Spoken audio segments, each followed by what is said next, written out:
Bonjour mes amis, c'est Gabriel. Je voulais vous parler aujourd'hui un peu de l'agriculture et l'élevage, aussi un peu de nutrition et d'assistance, les premiers soins aux animaux, tout ça. Donc on va entamer ça tout de suite. Donc voilà, déjà pour commencer, je voudrais vous dire que pour commencer l'agriculture, il faut déjà avoir la semence. La semence déjà, il faut le traiter. Parce que quand vous traitez la semence, vous évitez beaucoup de soucis dans le futur. Parce qu'il faut savoir que toute graine ou chaque graine peut créer dans le futur des maladies. Quoi qu'il arrive, peu importe là où vous l'achetez. Donc pour cela, il faut le traiter. Traiter, c'est détruire les saletés, les futures maladies, qui sortiront dans le futur. Vous allez le détruire à 80%. Donc, et puis, ça donne aussi un coup de boost. Ça dit, au lieu de 2 semaines pour que la germination commence, vous avez à peu près, dans 3-4 jours, votre germination commence à semer. Et puis aussi, ça joue sur le rendement. Donc, voilà sur quoi nous allons commencer tout à l'heure. Donc, je vous dirai tout à l'heure.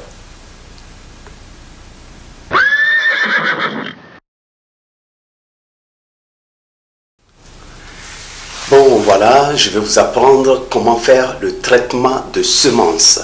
Le traitement de semences, qu'est-ce que c'est? C'est juste détruire les futures maladies de la plante. Les futures maladies qui doivent attaquer à cette plante à 80%. Comment ça se passe? Ici, je parle le langage de l'agriculteur qui n'est pas professionnel. On va parler le langage courant.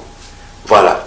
C'est-à-dire, toutes les maladies qui vont attaquer votre plante dans le futur, la plupart se trouvent dans votre graine. C'est pour cela, nous allons passer à la méthode de traitement de semences à l'eau chaude, méthode à la ferme, parce qu'il y a des méthodes scientifiques et autres. Il y a la méthode à vapeur, il y a plusieurs méthodes. Il y a l'enrobage. Mais là, on va commencer à la méthode à la ferme. Voilà. Comment ça se passe? Prenez votre casserole. Vous allez dans votre cuisine. Vous chauffez l'eau. Ceux qui ont le thermomètre peuvent mesurer le degré d'eau. Ça peut aller à 50-60 degrés. Voilà. Donc, vous plongez. Une fois que l'eau est chaude, faut pas que ce soit bouillante. Faut pas que l'eau soit bouillante. Il faut que ce soit chaude. Donc, vous le retirez du feu. Lorsque vous le retirez du feu, vous mettez la graine dedans. Vous mettez la graine dans le feu, dans la casserole, et vous le couvrez. Vous le couvrez. Une fois que vous le couvrez, vous attendez un quart d'heure, 20 minutes. Après, vous retirez la graine de l'eau chaude et vous le refroidissez, la graine, dans l'eau normale. L'eau normale que vous pouvez puiser dans le robinet ou peu importe. L'eau normale. 2-3 minutes, vous retirez l'eau dans l'eau normale et vous le séchez. Il ne faut jamais sécher cette graine sous le soleil. Il faut le sécher dans un endroit aéré. Là où il y a le vent, là où le courant d'air circule. Et 1 semaine, 2 semaines, le moment où vous voulez, vous pouvez planter ou semer cette graine. C'est la même procédure pour les boutures. Les boutures, vous les entachez dans un sac.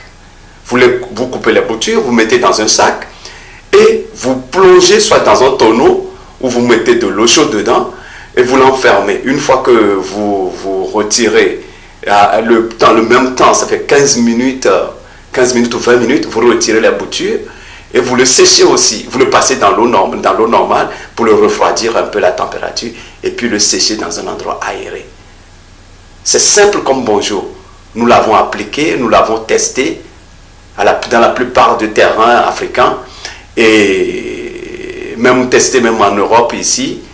Donc je vous garantis que le rendement sera au rendez-vous et que vous n'allez pas regretter. Merci.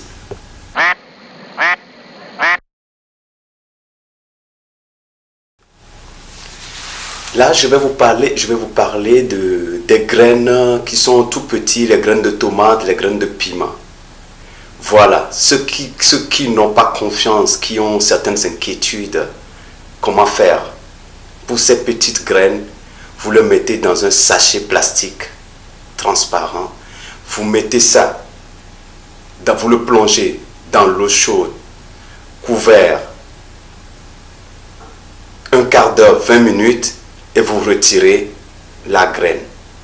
Une fois retiré le sachet de graines dans l'eau, vous le plongez, ce n'est plus la peine de le plonger dans l'eau normale, puisque c'est que la vapeur. Dans ce temps, vous le séchez seulement.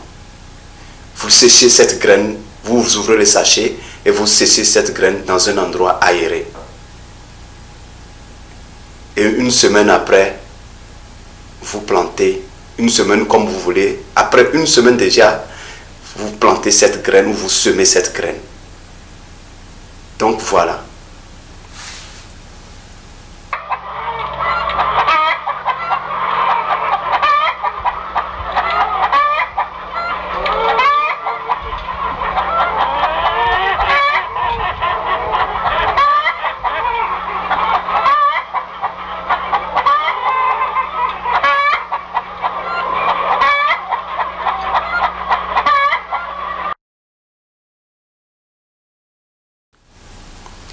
Vous pouvez le faire à toutes les graines.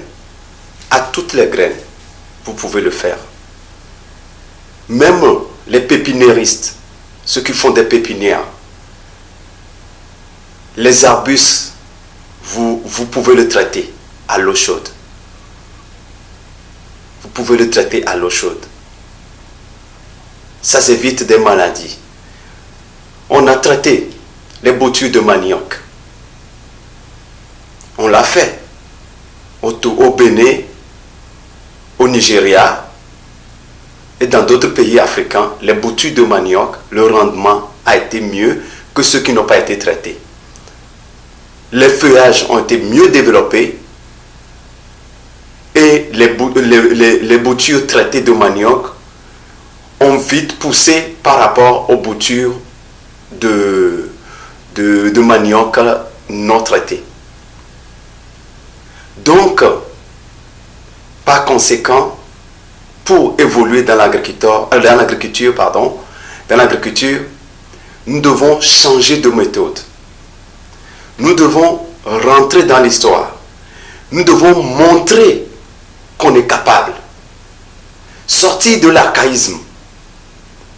Le système dans lequel on veut nous faire plonger. Le système dans lequel nous voulons nous-mêmes être mis, être acceptés. Personne ne veut travailler sa terre et avoir une perte. Pourquoi ne voulez-vous pas changer de méthode? Ce n'est pas parce que votre parent ou vos parents faisaient des choses depuis des siècles que vous allez continuer à faire la même chose. Tout en sachant que ce que vos parents faisaient, la plupart était un échec.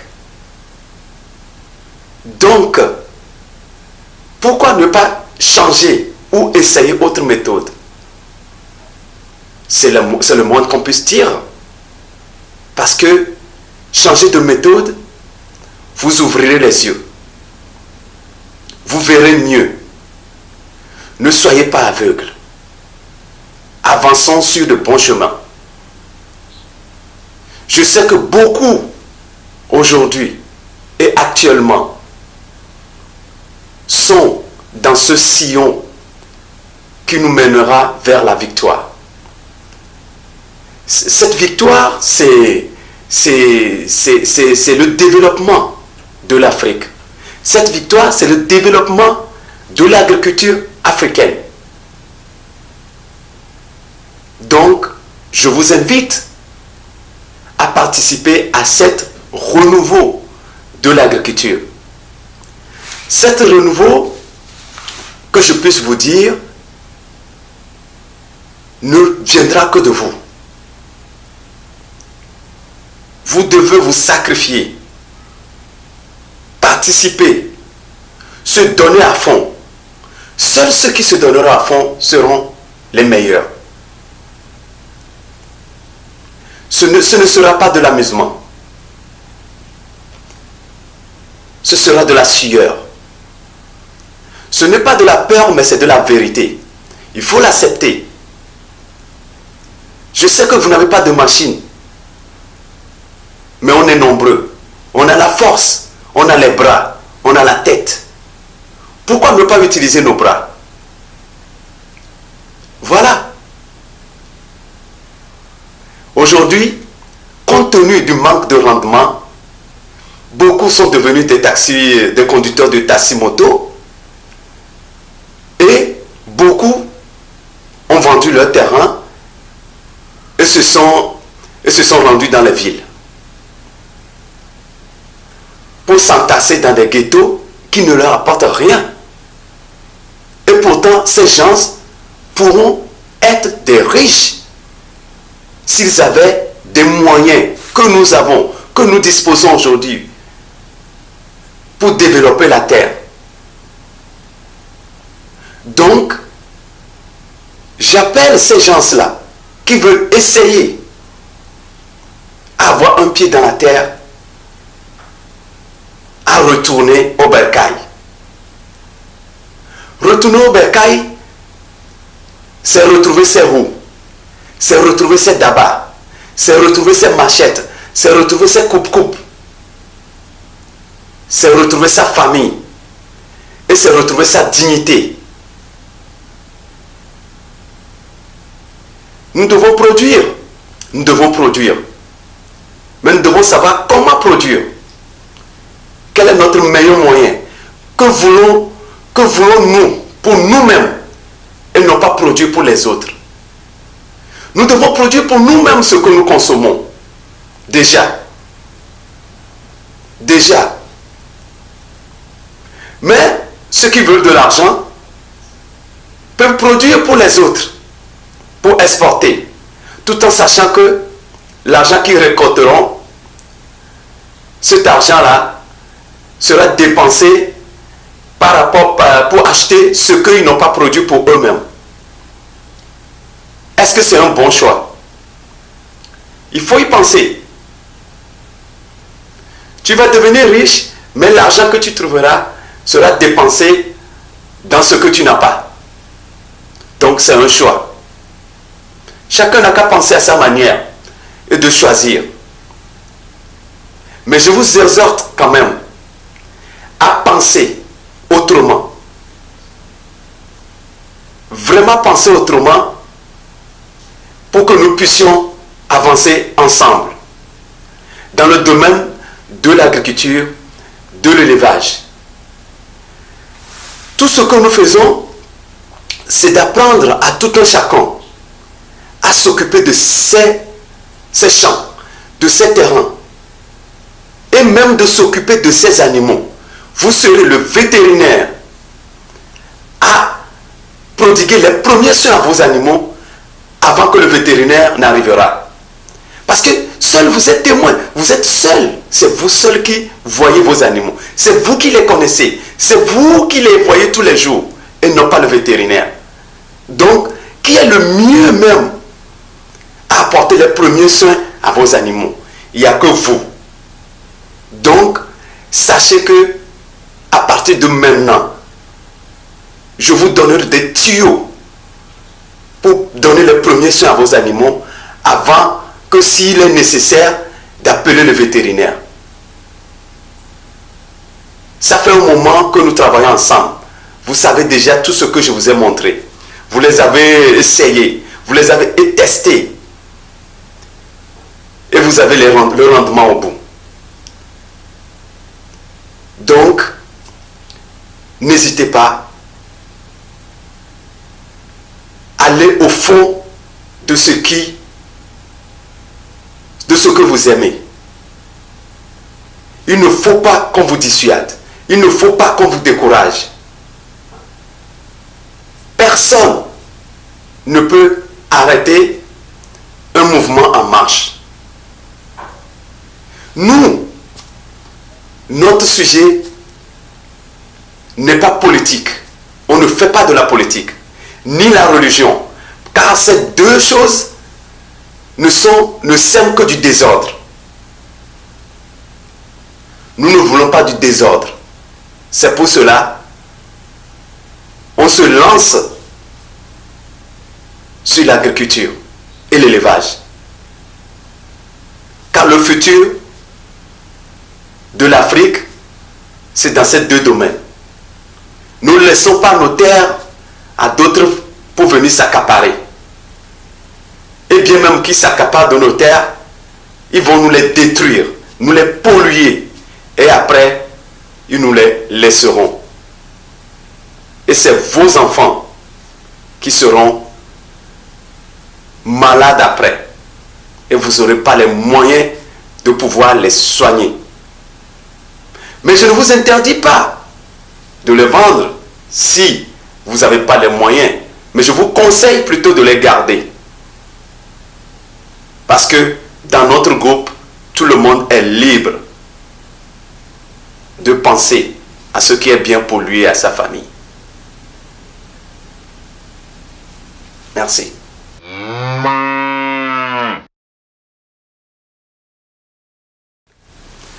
Oui, nous devons aussi savoir que pour qu'une plante ou bien un arbre puisse bien pousser, il faut l'azote. L'azote doit rester au sol, qui est le N, et dans la terre, il faut qu'il y ait le PK.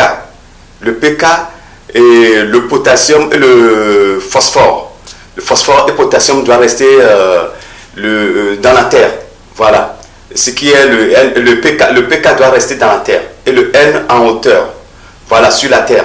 Donc, toute plante, ou bien tout arbre qui doit donner des fruits ou des fleurs, le PK doit être en dessous.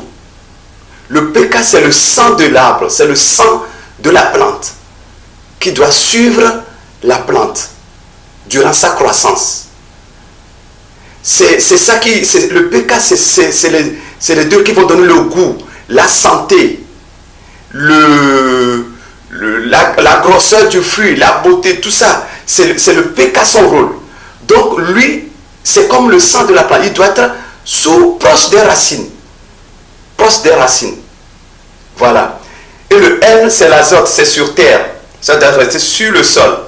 Et l'azote est lessivable. Parce que quand il pleut, donc la pluie les ramasse, les emporte. Et souvent, il faut emporter de temps en temps l'azote sur le sol pour nourrir le sol. Donc voilà. Et en plus de ça, il faut aussi apporter des oligo-éléments qu'on trouve maintenant en Afrique, des oligo-éléments pour que votre plante puisse bien en forme, en santé et tout ça. Mais les bases, c'est le NPK. Voilà, le NPK. Donc, après ça, après le traitement de semences, on est arrivé sur comment faire pour avoir de meilleures récoltes. On est arrivé sur l'engrais. Vous n'êtes pas obligé d'avoir l'engrais chimique. Vous pouvez avoir le guano, les bousses de vache séchées, les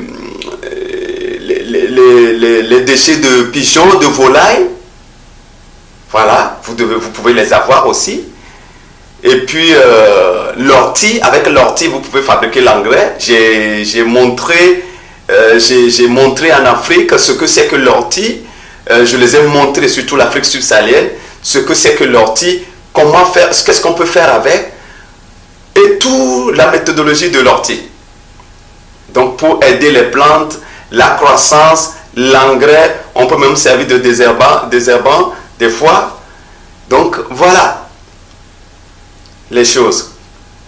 Donc vous savez à peu près une partie de ce que c'est que l'agriculture maintenant. Voilà. Mais on peut de temps en temps revenir sur certaines choses. disons, maintenant nous allons rentrer dans l'élevage. L'élevage, c'est quoi? L'élevage, c'est sélectionner les meilleurs animaux pour les développer, pour avoir un rendement et avoir un bon prix. Quand vos animaux ne sont pas en forme, les gens débattent le prix avec vous. Ouais, je vais le prendre tel prix, je vais le prendre tel prix. Mais quand vos animaux ont la forme, ont la force, ont la puissance, ont l'énergie, je vous garantis que la personne qui va se présenter pour acheter vos animaux n'hésitera pas à mettre le prix que vous avez dit. Même s'il faut débattre, ce serait juste légèrement. Parce que quand on achète un animal, quand on achète un animal, c'est pour avoir de la viande, c'est pour avoir de la chair, et non pas de l'ossature, et non pas de carcasse. Vous voyez? Donc, pour arriver à ces objectifs, comment faire? Je vais vous montrer des astuces. Vous avez vos animaux. La première des choses qu'il faut faire, c'est quoi? Il faut avoir un enclos avant d'avoir des animaux. Un animal, on ne doit pas le traîner comme à l'ancienne. Le temps là est révolu. Vous faites un enclos. Un enclos bien aéré pour sécuriser l'animal. Ensuite, qu'est-ce qu'il faut faire? Il faut déparasiter l'animal. C'est-à-dire, il faut chercher des vermifuges. Des vermifuges pour déparasiter l'animal. Le vermifuge qui passe souvent aussi bien, qui est aussi efficace pour plusieurs animaux, vous avez l'ivermectine. C'est la substance qui s'appelle l'ivermectine. Mais vous avez plusieurs marques. Vous voyez? Donc, vous injectez, et l'ivermectine est aussi efficace contre la gale. C'est très puissant contre la gale. Par contre, protégez-vous vos mains avant de son utilisation. Voilà. Donc, vous déparasitez l'animal. Une fois que vous déparasitez l'animal, vous le nourrissez, vous lui donnez des AD3E, vitamine AD3E, ou bien amine totale. Vous pouvez leur faire des injections. Aux multivitamines. Et puis, vous les nourrissez bien. Un animal, quand les aliments sont bien composés, vous avez qu'1 kilo par jour, ou 1,5 kg, 2 kilos, ça dépend de ce que vous voulez faire avec l'animal. Vous voyez? Donc, il faut bien nourrir l'animal pour avoir un meilleur rendement. Et il y a des astuces, plein d'astuces. Vous avez la levure boulangère. Ça travaille la flore intestinale. Vous mélangez dans la provence la levure boulangère pour travailler la flore intestinale de l'animal pour qu'elle puisse bien manger. Vous voyez? Vous avez, pour apporter l'oméga 3 et plein de choses, vous avez, comment on appelle ça, l'huile de...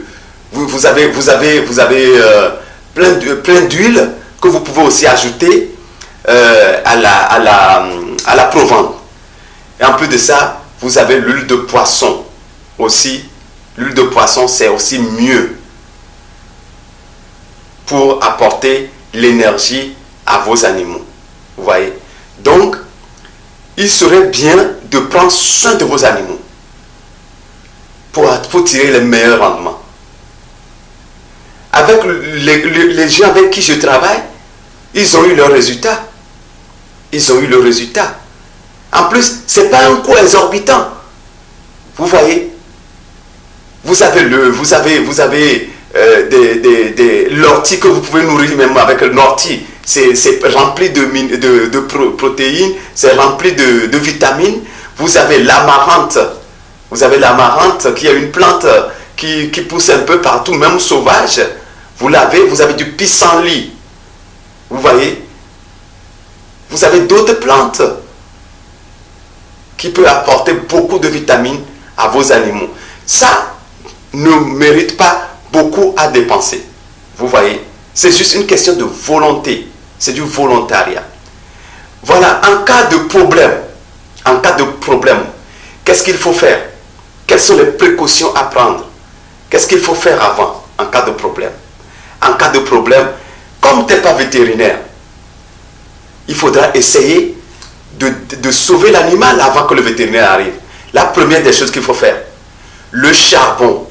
Le charbon est efficace pour protéger l'organisme en attendant.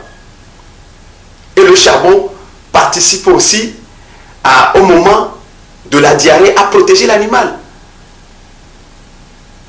Voilà, le charbon fait plein de choses. Donc, la première des choses, soit tu vas à la pharmacie, tu achètes du charbon comprimé. Si tu n'as pas d'argent, tu prends du charbon, fabrication traditionnelle, que nos parents fabriquent à l'abri de l'air. Donc, tu prends le charbon, tu l'écrases en poudre, que tu donnes à ton animal. Le charbon de bois, que tu donnes à ton animal. Après ça, qu'est-ce qu'il faut faire? Après ça, comme tu n'es pas vétérinaire, en attendant, il faut sauver l'animal, tu as l'antibiotique. Mais il ne faut pas abuser sur l'antibiotique. Tu as l'oxytétracycline. L'oxytétracycline, c'est aussi efficace. Ou tylosine, tu as la tylosine aussi. Donc, tu fais ça pour protéger ton animal en attendant que le vétérinaire n'arrive. Voilà. Donc, il y a tout ça à faire. Quand au moment de la diarrhée, tu as le kaolin, tu peux lui donner du kaolin, c'est l'argile, on en a plein en Afrique. Tu prends du kaolin, tu écrases, tu donnes à ton animal. Est-ce que tu dépenses assez? Non. C'est des astuces que tu trouves pour élever et développer ton animal. Et développer la race que tu as. Si tu participes à ça, tu verras que ce que les gens ont fait n'est pas la même chose. Chaque naissance que tu auras, à chaque naissance que tu auras, tu injecteras à l'animal les vitamines, les petits AD3E. C'est très important. Il ne faut jamais oublier ça. Si tu veux des documents, je te les apporte pour te donner plus d'informations à ta connaissance sur ces vitamines.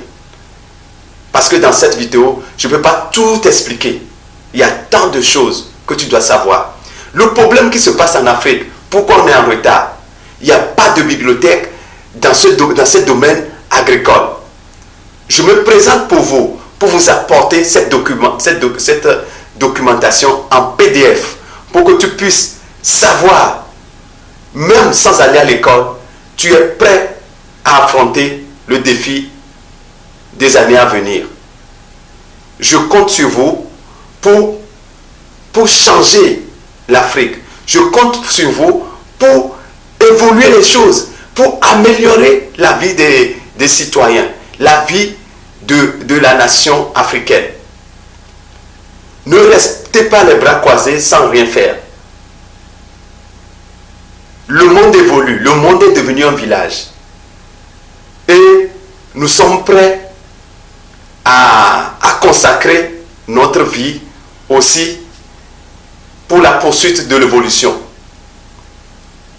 Donc, si tu as besoin de questions, je suis prêt à te le fournir. Il n'y a pas de peur. C'est l'homme qui a peur, sinon il n'y a rien. Nous sommes tous là pour montrer, pour présenter les choses, pour développer l'Afrique. Voilà tout ce que j'ai envie de vous dire brièvement. Ça, c'est brièvement. Bientôt, on parlera plus des choses en profondeur pour que tu puisses aussi avoir un esprit. Même si tu n'es pas ingénieur, on n'a pas besoin d'utiliser les gros mots qu'on ne comprenne même pas, que les populations rurales n'arrivent pas à comprendre. Nous pouvons utiliser le verbe du rural, le verbe du citoyen, pour mieux les expliquer les choses. Quand j'ai parlé, est-ce que j'ai employé des mots, des des gros mots. Non, juste le mot qu'il faut pour que vous puissiez comprendre les choses et évoluer. D'accord? Donc, il n'y a pas de peur. Ne vous affolez pas. Ne vous affolez pas. On est là pour vous aider. Nous sommes là pour vous aider.